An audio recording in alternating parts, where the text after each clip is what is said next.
Good morning, good afternoon, good evening, wherever you are. Welcome back to another live Q&A. How's everybody doing today? For those of you that are new to my stream, I am Angela.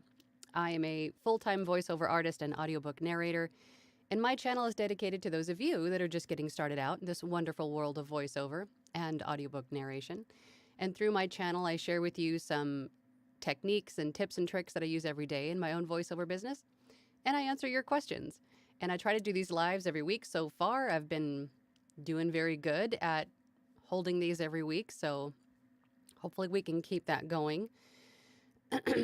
And let's see. And if you've been here before, you know that I have a poll. I have a poll every week that I ask you guys, and this week is, do you use business cards for your voiceover or audiobook narration business? And I think it's an interesting question because I have business cards. I haven't had a whole lot of opportunity to hand them out. However, I think with, the stuff that we've been through the last couple of years, you don't really want to hand somebody a tangible object, for fear of spreading germs. And so I get that business cards, I think these days are a little bit more antiquated. Maybe people aren't going to be so readily willing to hand them out or accept them. But I think there is still a place for them. And let me explain, because it was actually brought up a couple of days, was it yesterday? I forget what day it is. Yesterday, that if you are in your local area, in your hometown, if you're out and about shopping, at your local mom and pop business, and you strike up a conversation about, what if you're asked what you do? And the company says, you know what, I've been thinking about having this commercial made or this how-to made or my phone greetings, whatever it is. And they'll say, hey, you know what, give me a card and I will call you once we have a script put together or something. You know what I mean? So that would be a good opportunity to have Mr. Nat. I don't know where these guys come from. My God. Train of thought derailed. But that would be a good opportunity to have a business card on hand, right? To hand it over to your client. Because if you tell somebody your website, what are the chances that they're actually going to remember it? What are they going to write it down?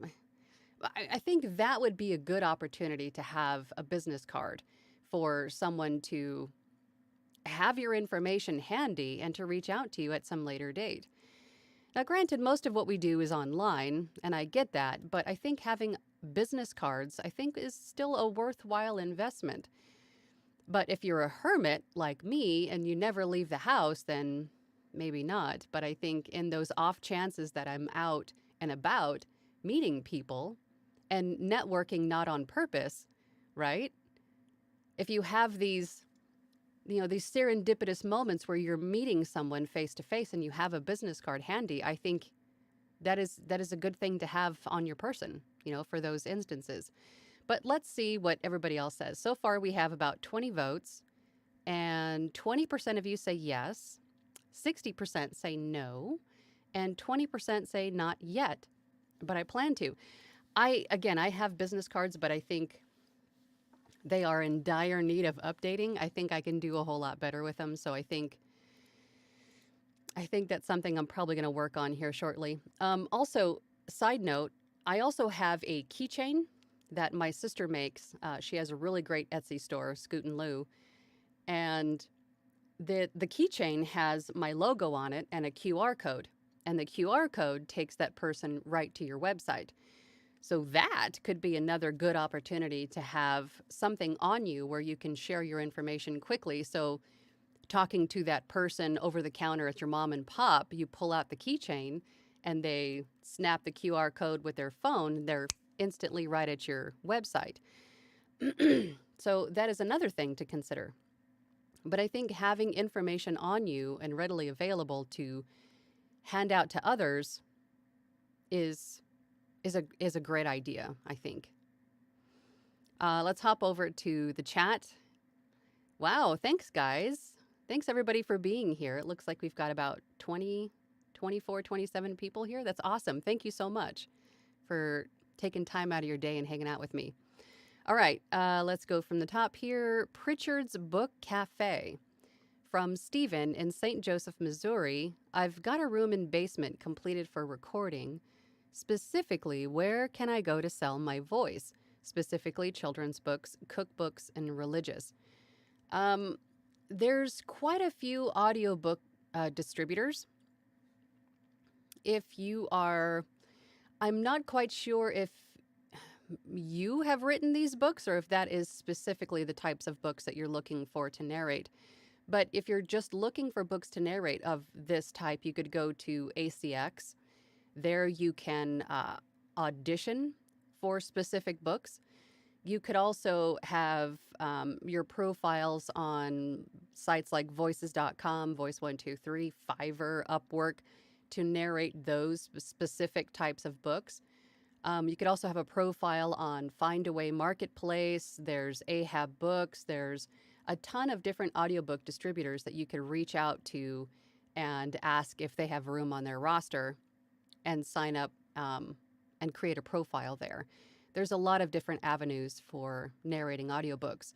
Or you could have a social media platform or several and introduce yourself as an audiobook narrator and have people reach out to you that way also, which, so there's a lot of different avenues for finding audiobook work. Lost my place already. Michael V. Even though they have not yet garnered me any work, I still will hand them out if there's any chance it may guide someone my way. Absolutely. I completely agree with that because that kind of goes with what I was just saying, right? Having them handy, you never know when you're going to run into an opportunity where someone says, hey, especially because I have several shirts. I have a shirt that's made with my logo and my website on the back. And then I also have voiceover shirts, right? I have shirts in my shop on voiceoverangela.com/shop that I have shirts that I've created that say, voiceover things like I'm a voiceover actor, that sort of thing. So people will ask you about your shirt and then you can get into they're conversation starters, right? So that you can get into conversation about how you started, how you're doing, who you voiced for, and maybe that would be a good opportunity to hand over a business card, right? You never know. JCCAOL says, I feel business cards are out of date. Yeah, I kind of do too, but I think still having some on your person is a good idea. Phil says, hey guys. Hey, Phil. Robert Palmore says, good morning. Good morning, Robert. Thanks for joining today. Michael V says, oh yeah, good morning, afternoon from CT. Scott Kerr says, great. Silverquist says, what are the best resources for finding voiceover work?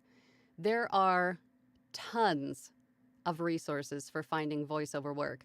A lot of what I had just mentioned about Fiverr, Upwork, Voices.com, Voice123, there are literally probably way more than 100 now different website platforms where you can have a profile and either have people reach out to you to audition for their project, or you can audition for a project, or you can have like places like Fiverr and Upwork where you can have a gig where people can purchase your voice as a product, right? They provide you a script, you give them an estimate based on their script and whatever else their needs are, and then you send them a custom offer and then you complete the job, right?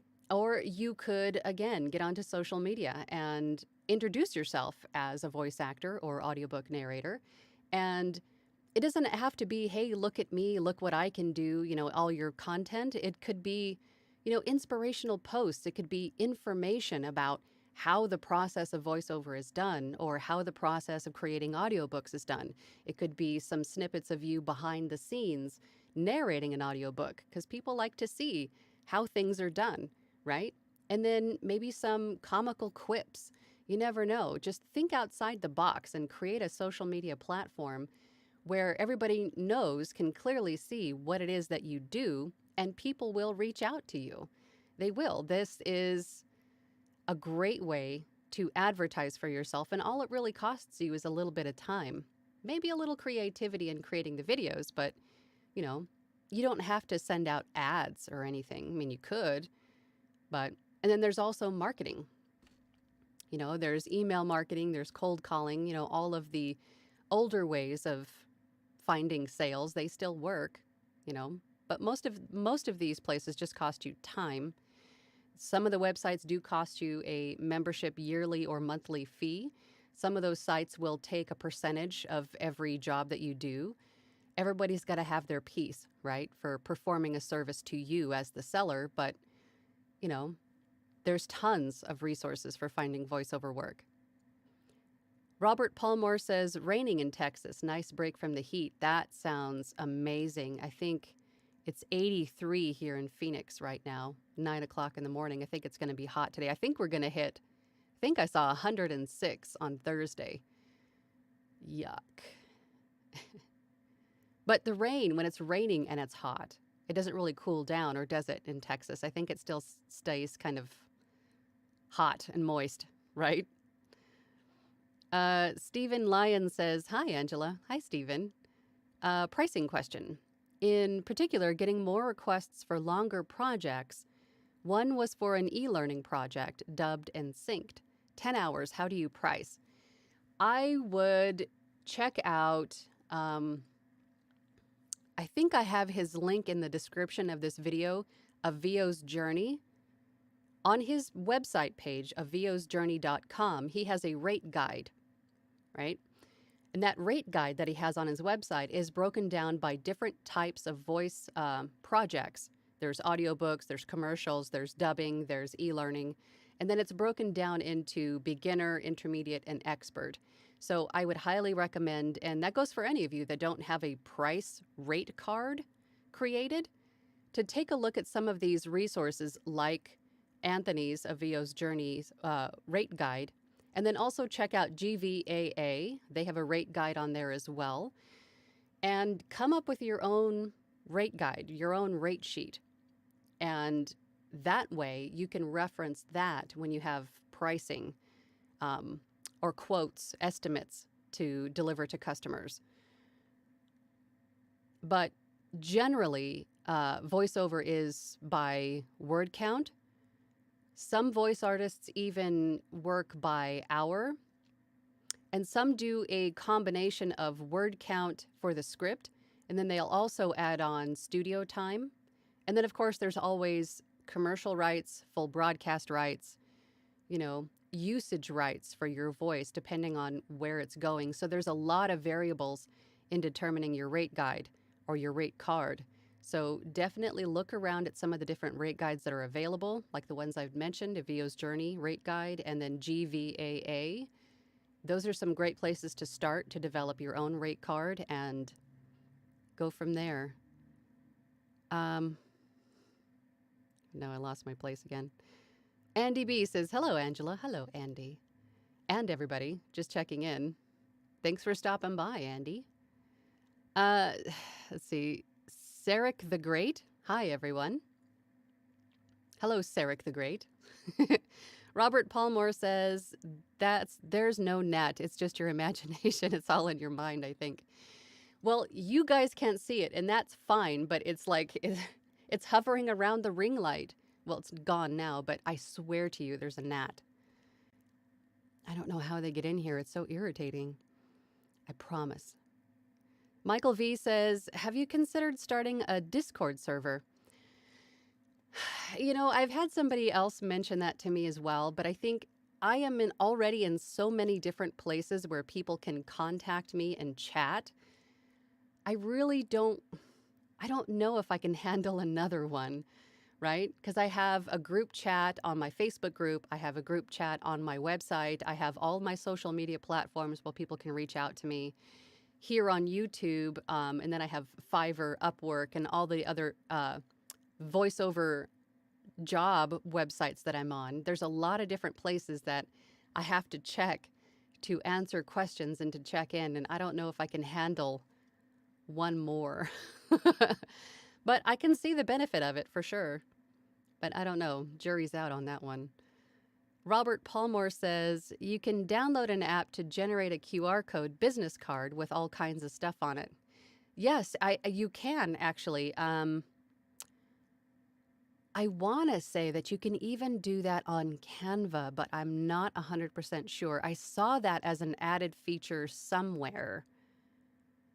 I might be wrong, but I think Vistaprint maybe? I think there's a couple of different ways that you can do that.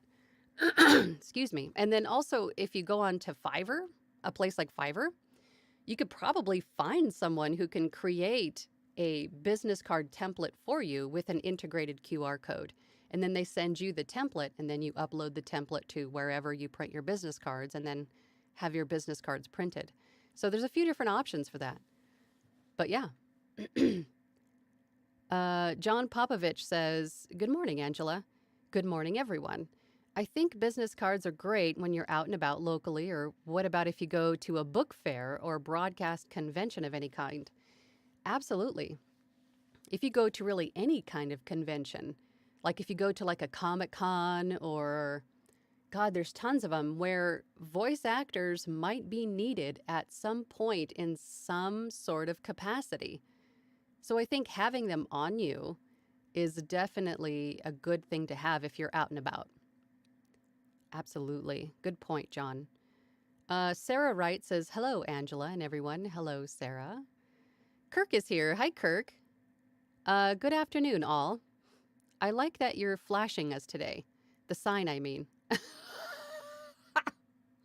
You had me for a second. I'm like, did I forget to? No, I have a shirt on. My God.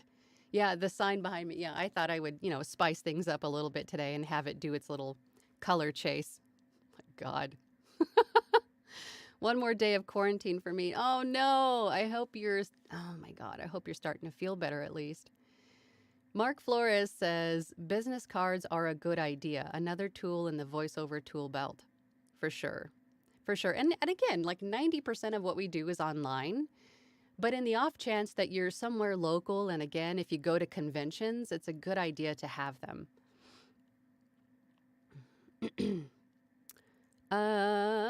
Pritchard's Book Cafe says, from Stephen, St. Joseph, Missouri, how do I get payment?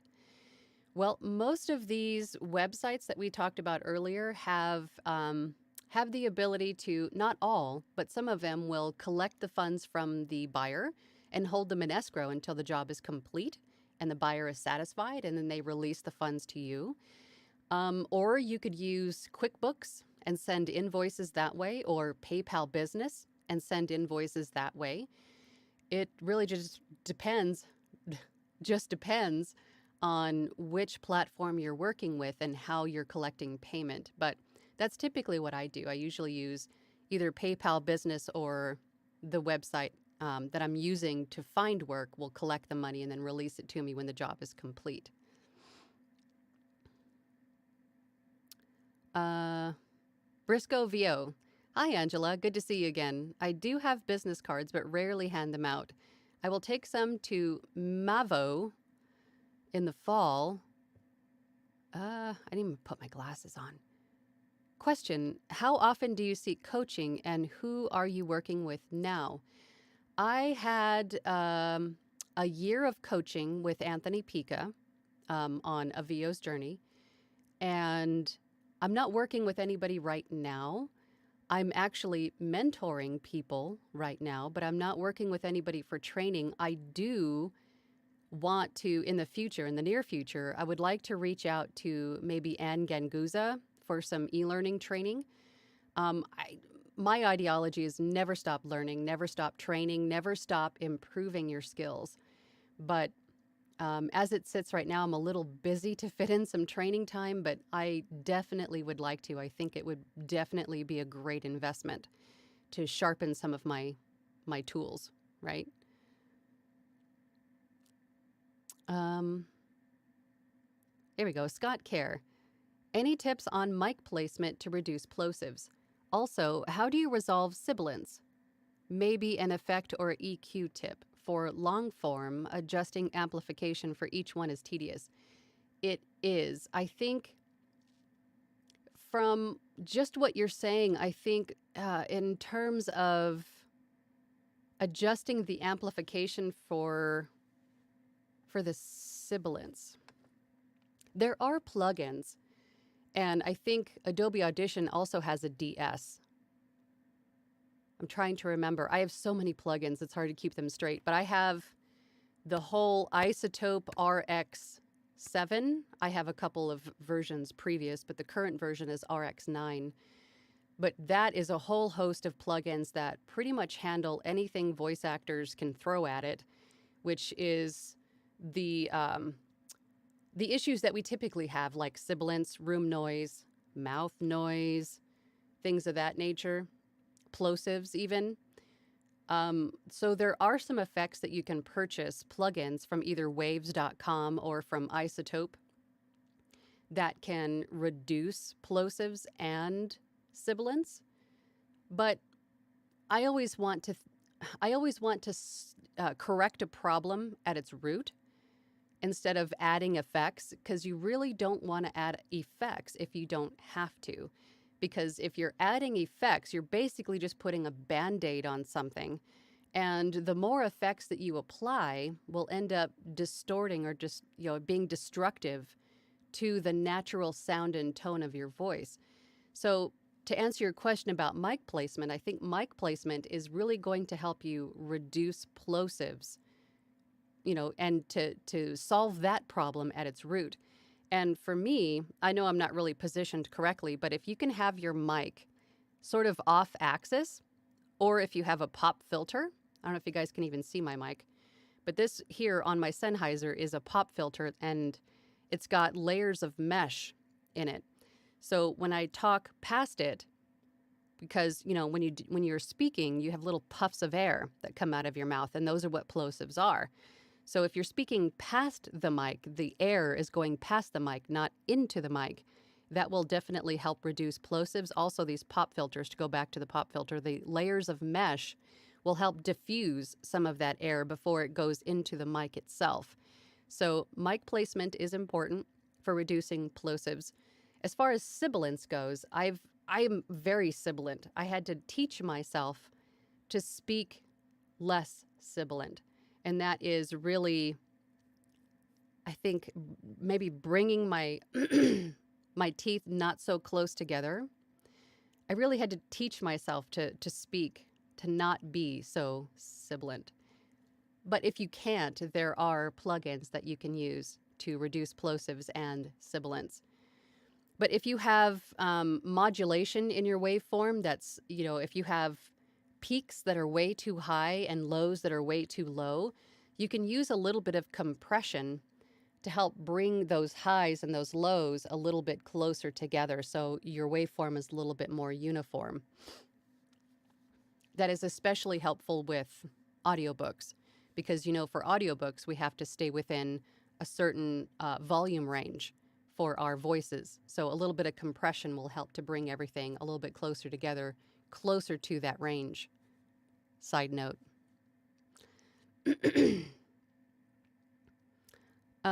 Scott Kerr says, the rain in Texas usually makes the heat worse. Yeah, I could totally see that. We get monsoons here in Arizona too, and they'll usually cool things down a little bit, but it's not so humid as I would imagine it would be in places like Texas. Make it very, sticky. Ugh. Mark Flores says, thanks for all your tips and all your videos. It helped me out a lot on completing my first audiobook last week. Well, congratulations on your first book. See, now that the first one's done, then you've got a good idea of how long things take you to do. You probably have a better understanding of your DAW and everything that it does or doesn't do, and maybe things that you need to learn going forward. And the more and more that you do, the more you'll start to streamline your editing process until it's just like second nature. There doesn't need to be a whole lot of tweaks and, adjustments made. It'll just be set processes, which is nice. And you probably have a whole lot more confidence than you did before you started this first audiobook, right? You know that you can do it. So that's great. That's a great first step. And getting that first one done is huge. So congratulations. Robert Palmore says, I told you was just in your mind. Oh, the gnat? No, I don't know where he went. I'm glad he left, but there was a gnat, I promise you. I'm a little cuckoo, but I'm not that cuckoo. VoiceOver Van Deen says, you need a frog sending over to eat those flies. I have a frog. I have a frog that just has a permanent residence. See? Gosh, it's all your fault. You let the frog come over and visit, and he hasn't gone home. Gosh. Rich Hallstrom says, Vistaprint often has special deals on business cards. They typically do. And, oh, God, the last set that I bought from them was quite a while ago. But I want to say it was fairly inexpensive, too. It was like 500 of them. No. It was 250 business cards for maybe 10, 15 bucks? Maybe less? Rich, do you know? But typically they'll offer you, like, once you buy a set, they'll give you 50% off the next one. Or if you're a new user, they'll give you a deal. Vistaprint's usually pretty good with offering good deals on business cards.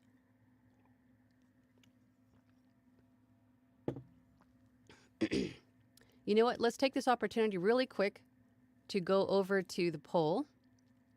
What time is it? I'm about halfway through. Okay. Right now we have 28 votes. And today's poll was, do you use business cards for your voiceover or audiobook business? 28 votes. 18% said yes. 57% said no. And 25% say not yet, but I plan to. Yeah, I think for me personally, I have a couple of sets because I've gone through a couple of changes in like my website name and my email address, that sort of thing. But I think now that I'm kind of settled, I need to redo them again so they're updated, maybe add some social media platform handles to it, maybe a QR code. But I think having them is definitely better than not, right? Especially nowadays when having things printed is nowhere near as expensive as it used to be because it's mostly all automated now, right? So having something to market yourself and to hand your information off to somebody if you're in a situation where it's applicable, right? If you're out locally shopping and you have one, I think it would be advantageous to have one versus, hey, I'm a voice actor. Here's my website. I'm going to write it down on this little piece of paper and then it gets lost.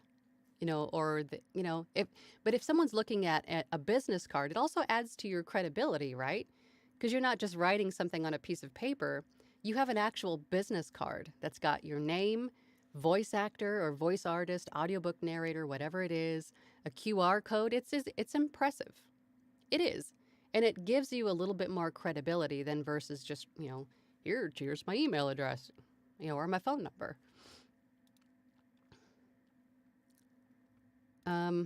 Sometimes it's those little things that we, maybe take for granted or just overlook, but could be the difference between getting a job and a new fantastic repeat client,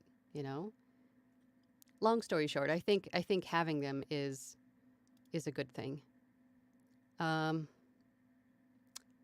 Briscoe VO says, oh, I didn't think about taking them to cons. I'll be going to one in a week in DC, and I'll definitely take some.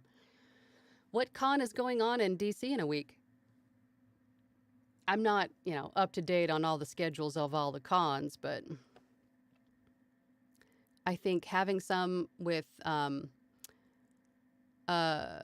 not just conventions, but if you're going to, if you join your local chamber of commerce, or if you join a networking group, or if you join, really any place where you might be meeting people and making connections in person, it could be a good time to have some business cards on you.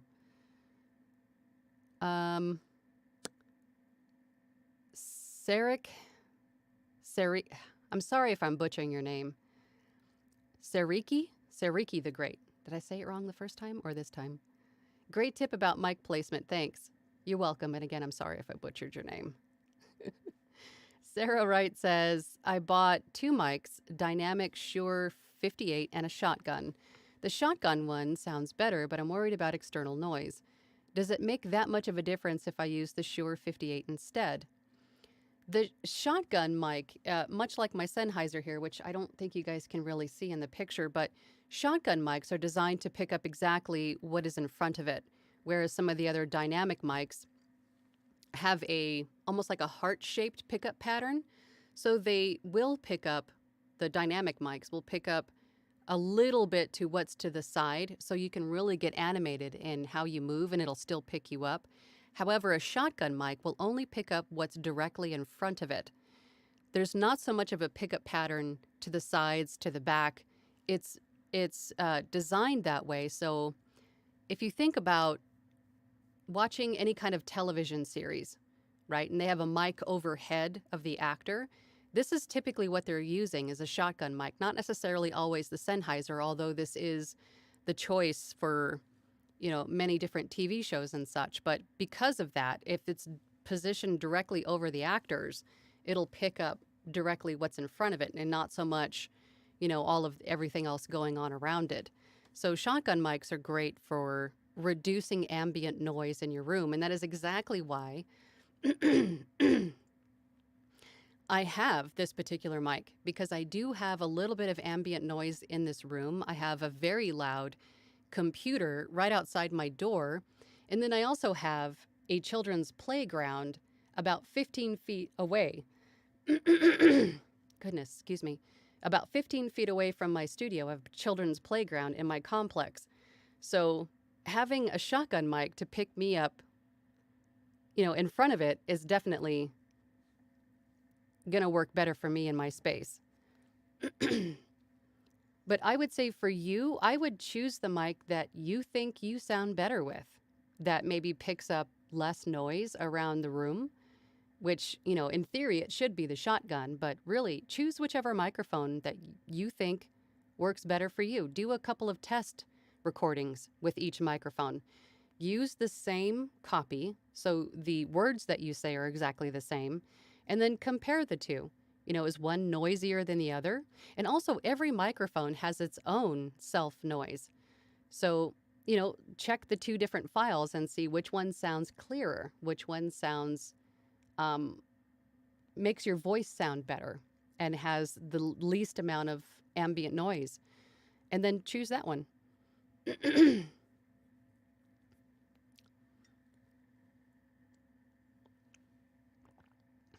Robert Palmore says, I'm in West Texas.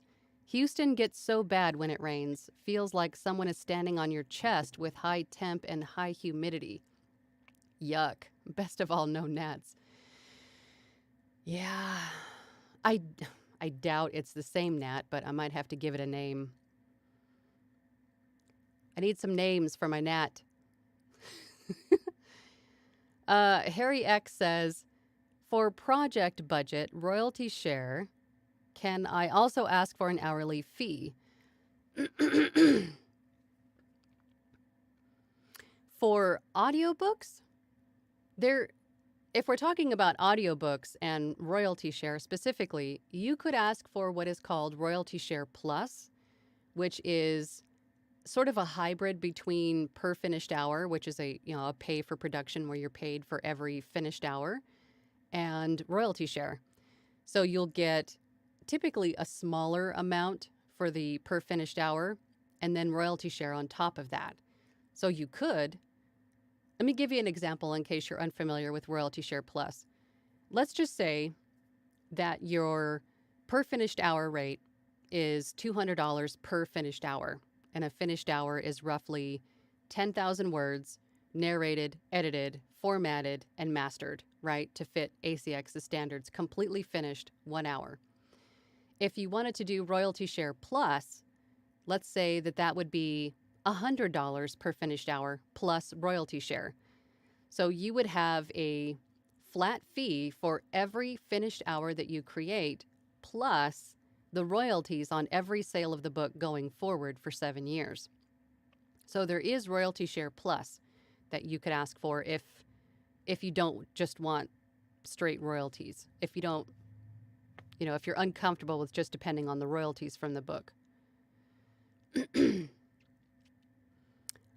Christian F says, I've heard that for a DIY demo, goodness, it would be best to use YouTube commercials and copy the script for the DIY demo. My interests are more in character voices, though. Should I do the same for them? You can make up your own scripts for character voices. You could, I know what you're talking about the YouTube thing. And for those of you that don't know, if you search a YouTube commercial, YouTube video commercial, commercials as a YouTube, if you search a YouTube video that is commercials, sometimes if you click the ellipses to the right of the bottom, you click on that, there usually will be a transcript option. And if you click that, it'll bring up the transcript for the entire video. So essentially you'll have the script for what is being said for all of those commercials. I would not recommend taking that verbiage verbatim. I would not just take somebody else's copy. I would study it and get the overall feeling, the emotion, some of the verbiage that is used, but don't use it exactly as it's posted. I would change it up a little bit. Definitely use a different business name. Like if it's, a famous breakfast cereal, I wouldn't use that name. I would give it another name. And then just write your own script that is similar, but not the same, right? I would never recommend someone just take somebody else's work and use it as their own. But for character work, you could do the same with cartoons, right? I mean, all of us growing up, we watched probably hours and hours of cartoons, right? You have an idea of what characters say and the silly things they do. And character work is a lot of like non-word expressions. When you're falling down a hill, and you're making a lot of exasperated sighs and you're screaming. And so get creative with your character voices and just go for it. Create your own. You don't have to take somebody else's.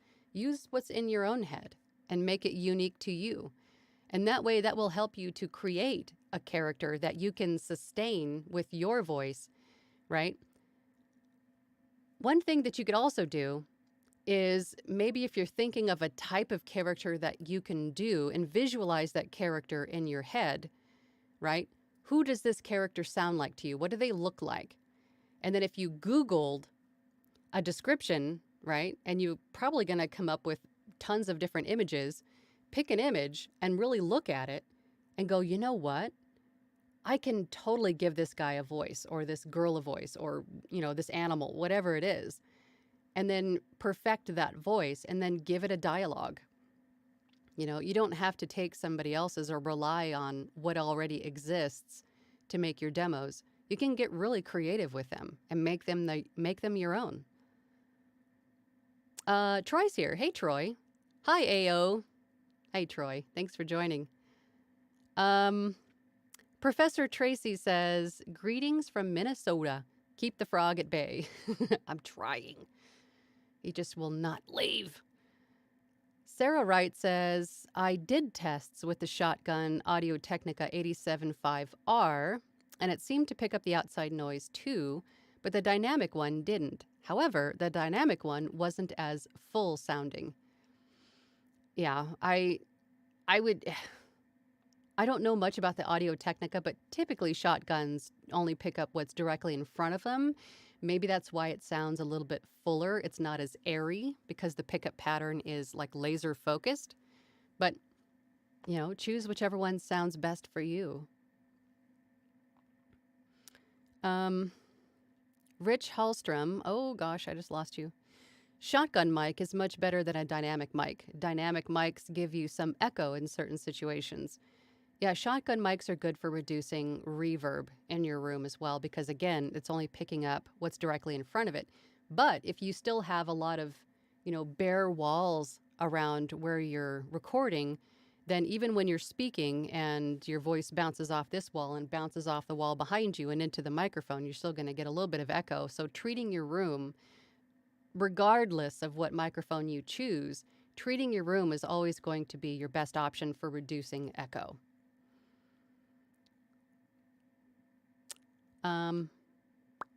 Sarah Wright says, I think I'll do a few more tests and decide. Thanks. I think that's a good idea.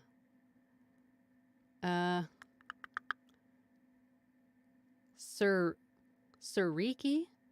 Sureki. I hope that's right. Sureki the Great. It's okay, LOL. It's actually pronounced Sureki. Everyone calls me by my other name, John. It's a lot easier to remember.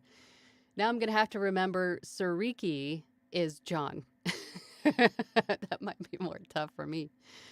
Ken Cruiser says, I've had business cards since early 90s. Met a guy on a cruise 4 years ago who owned a large company. Asked for a card.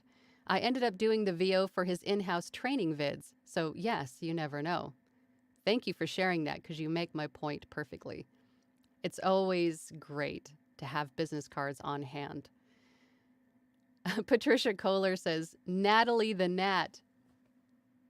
I love that. Natalie.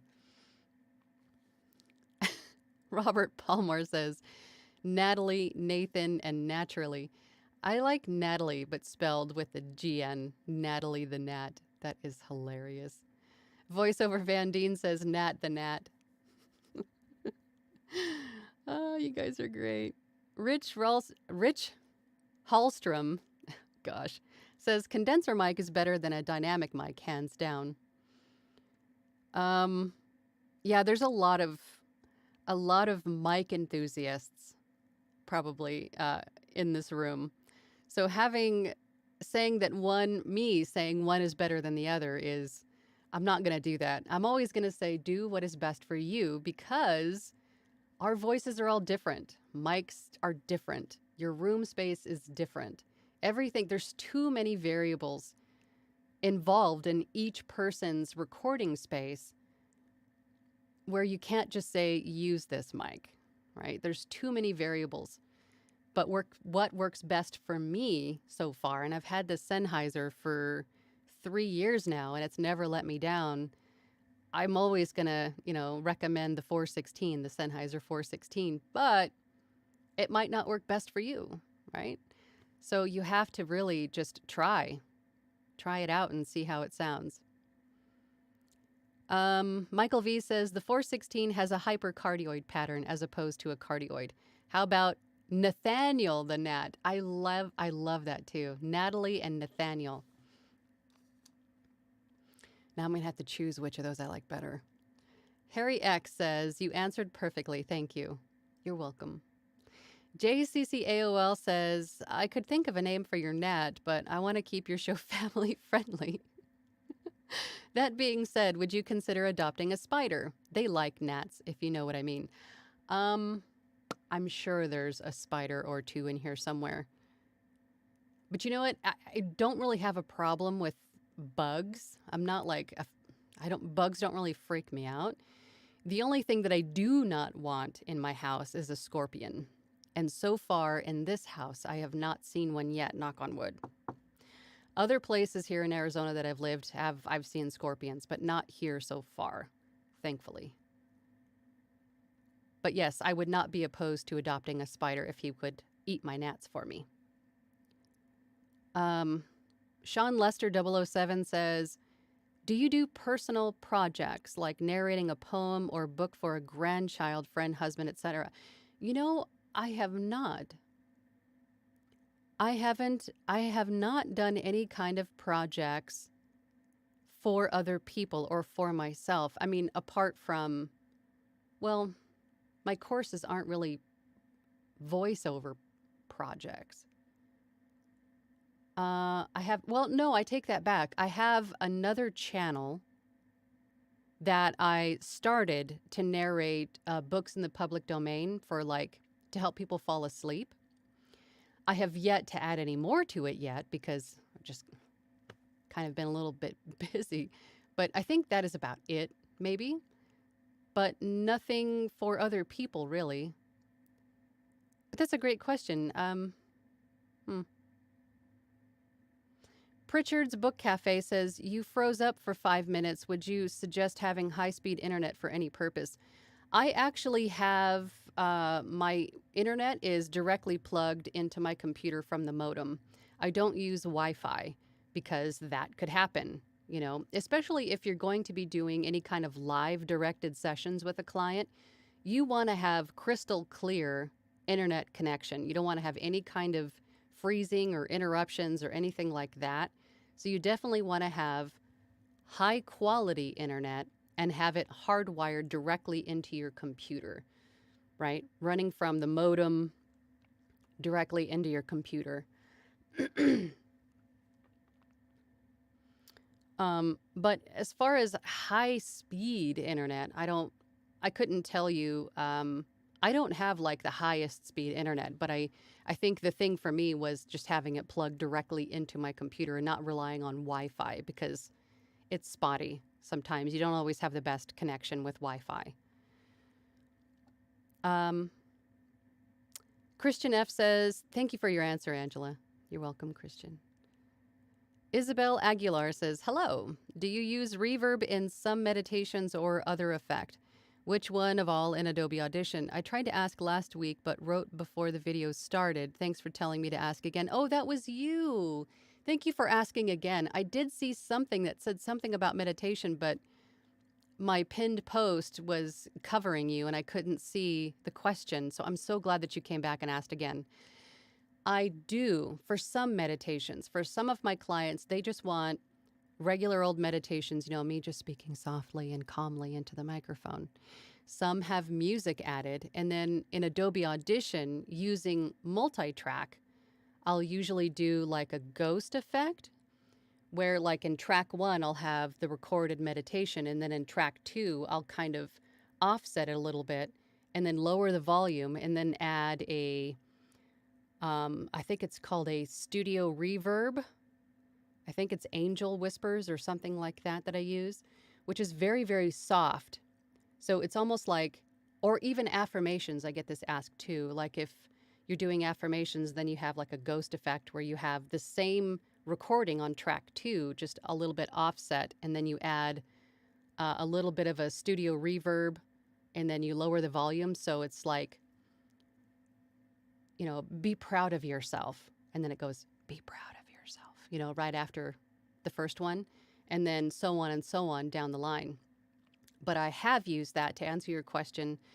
Not everybody wants that, so it's not every single meditation, but I mainly see that reverb effect for affirmations, not so much meditations. But I think it might sound nice if it's done right, if it's not too distracting, because of course meditation is for really focusing on the voice and then following through with whatever the voice is telling you to do, whether it's an instruction or you're helping them to visualize something. So you don't want it to be too distracting, but adding a nice little reverb, very faint, I think might be nice. Give it a try. But Adobe Audition, if you use Adobe Audition, which I think you said you did, yeah, there's, I think it's called Studio Reverb. Actually, I have Adobe Audition up right now. Let me just look. Filter and EQ. No, it's Reverb. Yeah, it's Studio Reverb. Or is it Studio Reverb? Now I'm doubting myself. I don't think it's Studio Reverb. Hang on. It is Surround Reverb.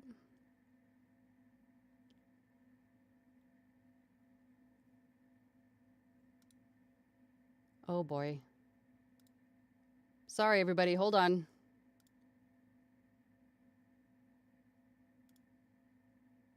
Maybe it's... I might have to come back to this. But Ghost Whispers, I think is what it was. I think it might be under the full reverb and Ghost Whispers, something like that. Angel Whispers. It's something like that, but there are a lot of different options to add reverb into Adobe Audition. So for you and your voice, I would just try a couple maybe and see which ones that you can get to work for you and which ones sound better, because there's quite a few options in there. Okay, we got about 10 minutes left before my camera overheats. So let's get through the questions quickly here. John says, gotta go, guys. See everyone next time. Sarah Wright says, thank you, Rich and Angela. You're welcome, Sarah. Rich Hallstrom says, you're welcome, Sarah. John Baradell says, Angela, just got my sound room totally quiet. I published a novel and I am narrating it. Does ACX allow voice altering software like VoiceMod to create a difference between characters? You can. I've done it. I've actually used effects for aliens, robots. You could totally do it. I don't know about VoiceMod, because my understanding about VoiceMod is that some of those voices are there one day and then it's completely shuffled to be different voices on another day or a week later or a month later. I'm not sure what the frequency is, but I wouldn't use VoiceMod because of the changing of the types of voice modifications. So if you had to make a correction, or if you wanted to record a certain character later in a different, you know what I mean, that same voice may not be there. I would see if your DAW has the ability to change the effect of your voice within your DAW. That way it's always the same. Or if you have like a series of books, so book 2, the same character in book 1 may not sound the same because that same voice mod is not available. I hope that makes sense, but I would not use VoiceMod for that. I would see if you could do it in your DAW, so you always have that character sound. Kirk says, too many variables in life to live in a world of absolutes, including frequency response of the mic. The best is what works for you best. Well said, Kirk. You are my rock, Kirk. Michael V says, books to fall asleep to, tech manuals, tax codes. That's a good idea. That's definitely a good idea. But it's just, childhood classics, but that are read softly and a little bit slowly, that sort of thing. But those would definitely work too. Tax codes for sure. Robert Palmore says, I lucked out. I have 100, God, I need my glasses, 100 MB fiber optic internet access. Can get faster, but it's a lot of money. Most sources, YouTube, Netflix, etc., don't even have that kind of download speed. Well, that's impressive. Blaze is here. What's up, Blaze? John Baradell says, thank you. It is science fiction. I have used VoiceMod for a long time. The voices I have can be customized and stays there. Oh, well, that's good. Well, that's good, because I don't use VoiceMod, but what I've heard is that the voices change. But if they stay, then it could be an alternative, a good alternative for creating character voices for sure. And then John says, the voices get saved on my disc. Well, that's cool.